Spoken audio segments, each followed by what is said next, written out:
Hello students, yesterday lecture we are the discuss the point of mole and molar mass. Then today we'll discuss the numerical problems on the basis of mole or molar mass. Number of moles काढायचे असतात तुम्हाला. एखाद्या सबस्टन्सचं प्रेझेंटमध्ये असलेलं मास देतात आणि त्याच्यावरून तुम्हाला molar mass calculate करून तुम्हाला नंबर ऑफ मोल्स काढायचे असतात. Therefore the formula of the number of moles is equal to mass of a substance divided by molar mass of a substance. Number of moles कसे काढायचे तर mass of a substance हे तुम्हाला प्रॉब्लेममध्ये दिलेलं असतं. मास of a substance in a gram और kilogram ते तुम्हाला दिलेलं असतं. त्याच्यावरून तुम्हाला मोलार मास काढायचं असतं आणि त्याच्यावरून तुम्हाला नंबर ऑफ मोल्स मिळतात. There are the formula of number of moles is mass of a substance divided by a molar mass of a substance. Then त्याच्यावरून तुम्हाला नंबर ऑफ मोलेक्युल्स काढायचे. पहिला काय काढायचं तर number of moles. Number of moles कसे काढणार तर मास ऑफ अ सबस्टन्स हे तुम्हाला एक्झाम्पलमध्ये दिलेलं असतं आणि त्याच्यावरून तुम्हाला पहिल्यांदा मोलार मास काढायला लागतं आणि मग mass of a substance divided by molar mass of a substance is equal to number of moles. Number of moles calculate केल्यानंतर तुम्हाला नंबर ऑफ मोलेक्युल्स काढायचे असतात. तर नंबर ऑफ मोलेक्युल्सचा फॉर्म्युला काय आहे तर number of molecules is equal to number of moles into Avogadro's constant. Number of molecules is equal to number of moles into Avogadro's constant. मग Avogadro's constant किती आहे तर 6.022 इंटू 10⁻23 मोल. काय आहे ॲव्होगाड्रोज कॉन्स्टंट तर 6.022 इंटू 10⁻23 मोल. तर तुम्हाला न्यूमरिकल प्रॉब्लेम सॉल्व करायचे आहेत. तर पहिला न्यूमरिकल प्रॉब्लेम काय बघा तुमच्या बुकमध्ये. Calculate the number of moles and molecules of urea present in 5.6 gram of urea. Problem 1.5 आहे तुमच्या बुकमध्ये आहे. त्याच्यानंतर तुम्हाला टेक्स्टबुकमध्ये जे तुम्हाला एक्झरसाइजला दिलेले आहेत ते सुद्धा तुम्ही ट्राय करा. Calculate the number of moles and molecules of urea present in 5.6 gram of urea. Here solution. तुम्हाला मास ऑफ युरिया किती दिलेला आहे तर 5.6 ग्रॅम आणि मोलेक्युलर फॉर्म्युला काय आहे युरियाचा तर मोलेक्युलर मास ऑफ युरिया म्हणजे मोलेक्युलर फॉर्म्युला काय आहे युरियाचा तर NH2C डबल बॉन्ड ONH2. मग इथं नायट्रोजनचे 2 इलेमेंट आहेत, कार्बनचा 1 आहे, ऑक्सिजनचा 1 आहे आणि हायड्रोजनचे 4 आहेत. तर मोलेक्युलर मास कसं काढायचं असतं जेवढे इलेमेंट प्रेझेंट असतात त्याला त्याच्या ॲटॉमिक किंवा अवरेज ॲटॉमिक मास युनिटनं मल्टिप्लाय करायचं असतं. मग molecular mass of urea NH2C double bond ONH2 is equal to 2 into average atomic mass of nitrogen plus 4 into average atomic mass of hydrogen plus 1 into average atomic mass of carbon plus 1 into average atomic mass of oxygen. Here 2 elements are present nitrogen, 4 elements are present hydrogen, 1 elements are present carbon and 1 oxygen. Therefore 2 into 14 unit plus 1 into 12 unit plus 4 into 1 unit plus 1 into 16 unit. Therefore the calculation केलं तर तुम्हाला किती येणार आहे तर 16 unit.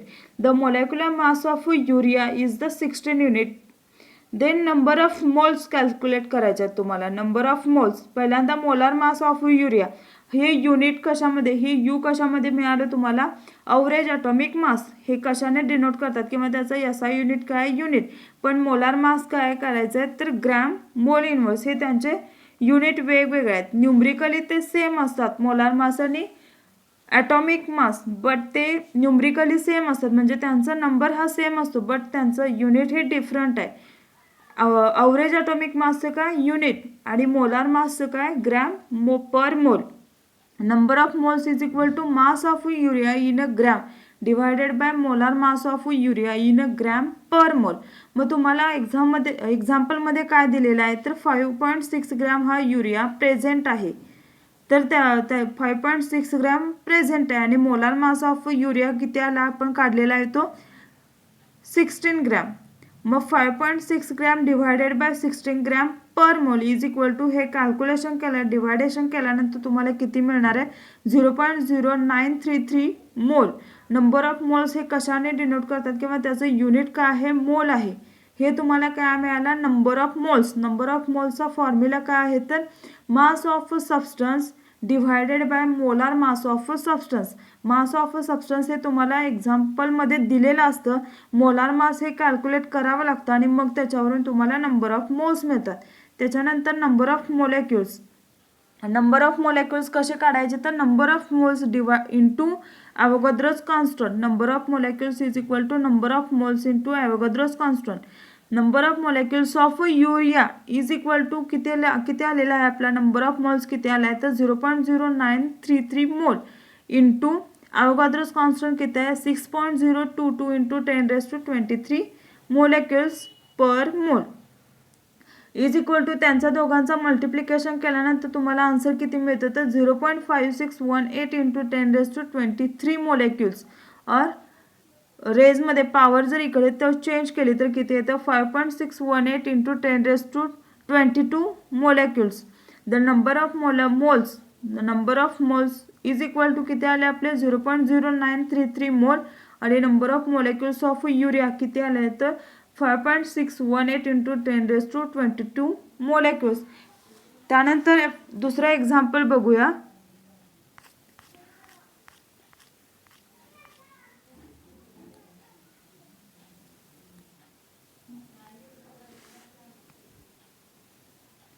त्यानंतर दुसरा example आहे calculate the number of atoms of each the following. Calculate the number of atoms in each of the following. First काय दिले 52 मोल्स ऑफ अर्गॉन, सेकंड आहे तर 52 ऑफ हेलियम आणि थर्ड आहे 52 ग्रॅम ऑफ हेलियम. काय त्याचे युनिट वेगवेगळे आहेत. 52 मोल आहे, 52 युनिट आहे आणि 52 ग्रॅम आहे. त्याच्यावरून तुम्हाला काय कॅल्क्युलेट करायचं आहे तर number of atoms in each किती आहेत तर नंबर ऑफ मोल्स तुम्हाला कॅल्क्युलेट करायचे आहेत. प्रत्येकाचे नंबर ऑफ ॲटम्स कॅल्क्युलेट करायचे आहेत. तर सोल्युशनमध्ये बघा पहिले एक्झाम्पल आहे ते 52 मोल्स ऑफ अर्गॉन. ते कसं कॅल्क्युलेट करायचं तर नंबर ऑफ ॲटम्स कसे कॅल्क्युलेट करायचे तर 52 moles of अर्गॉन. 1 mole of argon atoms म्हणजे किती 1 मोल म्हणजे किती आहे तर प्रत्येक ॲटमचा किती असतो तर ॲव्होगाड्रोस कॉन्स्टंट इतकं असतं. तर 1 mole of argon atoms is equal to Avogadro's constant. मग ॲव्होगाड्रोस कॉन्स्टंट किती आहे तर 6.022 इंटू 10⁻23 ॲटम्स ऑफ अर्गॉन. मग 52 मोल्सला किती होतील 1 मोलला 6.022 आहेत तर 6.022 इंटू 10⁻23 ॲटम्स आहेत तर 52 मोल्सला किती होतील तर 52 मोल्स ऑफ अर्गॉनला किती होतील म्हणून त्याला मल्टिप्लाय कशाने करायचं तर 52 moles into 6.022 into 10⁻23 divided by 1 मोल ॲटम्स. ते सगळं कॅल्क्युलेट केल्यानंतर तुम्हाला किती मिळतं तर 313.144 इंटू 10⁻23 ॲटम्स ऑफ अर्गॉन. 1 मोलला किती ॲटम्स असतात तर 6.022 इंटू 10⁻23 ॲटम्स. तर 52 मोलला किती हे तुम्हाला करस्पॉन्डिंग रेशो काढता येतो. म्हणजे 9-10ला यासारखे एक्झाम्पल झालेले आहेत. 1 मोलला 6.022 इंटू 10⁻23 ॲटम तर 52 मोलला किती तिरकस गुणाकार करून हे प्रॉब्लेम सॉल्व करता येतात. त्याचा आन्सर किती आलेला आहे तर 52 moles of argon is equal to 313.144 into 10⁻23 atoms of argon. त्याच्यानंतर 52 unit of helium 52 u of helium. Atomic mass of हेलियमचा ॲटॉमिक मास किती आहे तर 2 आहे आणि त्याचं ॲटॉमिक मास हे 4 आहे आणि त्याचा ॲटॉमिक नंबर हे 2 आहे. Atomic mass of helium is 4. Mass of 1 atom of helium is 4. त्याचा ॲटॉमिक नंबर 2 आहे आणि ॲटॉमिक मास हे 4 आहे.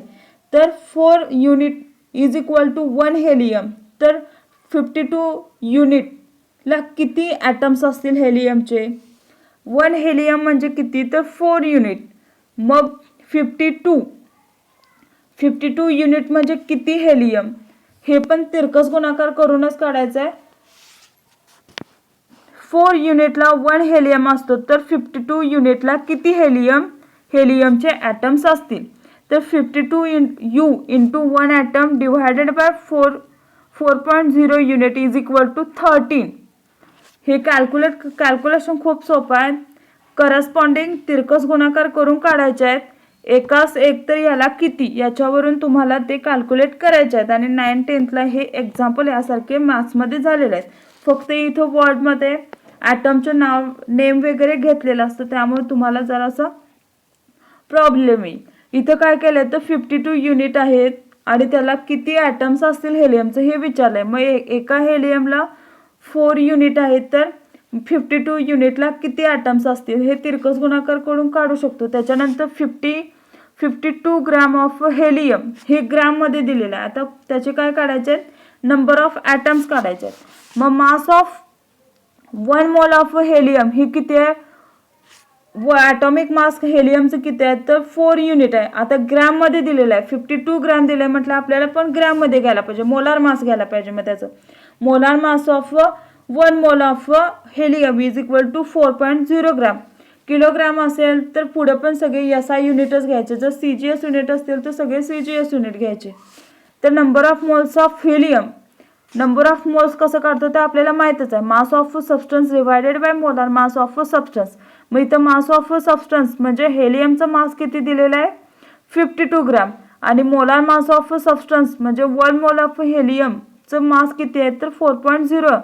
मग 52 gram divided by 4.0 gram per mole is equal to 13 mole. आणि number of atoms of helium त्याच्यावरून काढायचे आहेत काय, नंबर ऑफ ॲटम्स. पहिला काय काढला आपण, number of moles of helium काढलं, त्याच्यावरून आपल्याला नंबर ऑफ ॲटम्स काढायचे आहेत. तर नंबर ऑफ ॲटम्स किंवा नंबर ऑफ मोलेक्युल्स काढताना काय करतो तर ॲव्होगाड्रोस कॉन्स्टंटनं त्याला मल्टिप्लाय करतो. मग इथं काय काढलं आपण, पहिला number of moles of helium काढले, त्याच्यानंतर सेकंड काढायचा आहे तो number of atoms of helium is equal to number of moles into Avogadro's constant. मग नंबर ऑफ मोल्स किती आहेत हेलियमचे 13 मोल आहेत is equal to 6.022 into 10⁻23 atoms per mole. ते कॅल्क्युलेट केल्यानंतर किती आन्सर मिळतं तर 78.286 into 10⁻23 atoms of helium. Example सोपे असतात, फक्त समजावून घेऊन करत गेलं तर तुम्हाला समजेल. तुम्ही याच्यानंतर न्यूमरिकल प्रॉब्लेम सॉल्व करा एक्झरसाइजमधले. त्याच्यानंतर जो पुढचा पॉईंट आहे तो 1.8 moles and gases. Many substance exist as a gases if you want to find the number of moles of gases. गॅसचा नंबर ऑफ फाइंड करायचा असेल, नंबर ऑफ मोल्स गॅसचे जर नंबर ऑफ मोल्स फाइंड करायचं असेल तर ते इझी नाही आहे आणि त्याला कोणती अशी मेथड पण अजून डिस्कवर्ड झालेली नाही आहे. We can do this more conveniently by measuring the volume of rather than mass of the gas. एखाद्या वेळेस आपण त्याचा मास काढू शकतो एखाद्या गॅसचं, पण व्हॉल्यूम काढणं कन्व्हिनियंट मेथड नाही आहे. त्याचं मास काढणं पण कन्व्हिनियंट मेथड नाही आहे. Many substance exist as a gases if you want to find the number of moles of gas we can do this more conveniently by measuring the volume rather than mass of the volume gas. त्याचं mass आणि volume consider करणे ही conventional method इतकी गॅसची अजून आलेली नाही. मग त्यासाठी काय फाइंड करतो आपण, number of moles of gases हे फाइंड करतो. त्याचं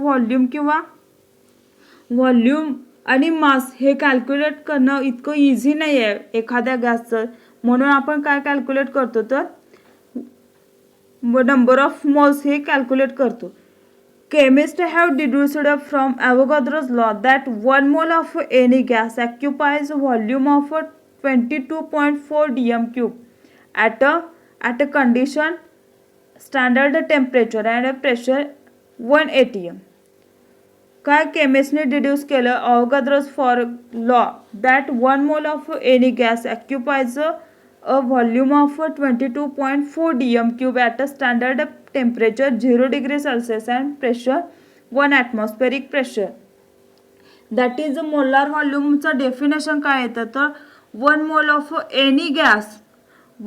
of any gas occupies a volume 22.4 dm cube at a STP. STP means standard temperature pressure. STP means standard temperature pressure.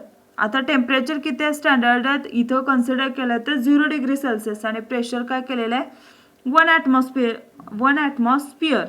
The volume of 22.4 dm cube at STP is known as a molar volume of a gas. The volume of a 22.4 dm cube at STP is known as a molar volume of a gas.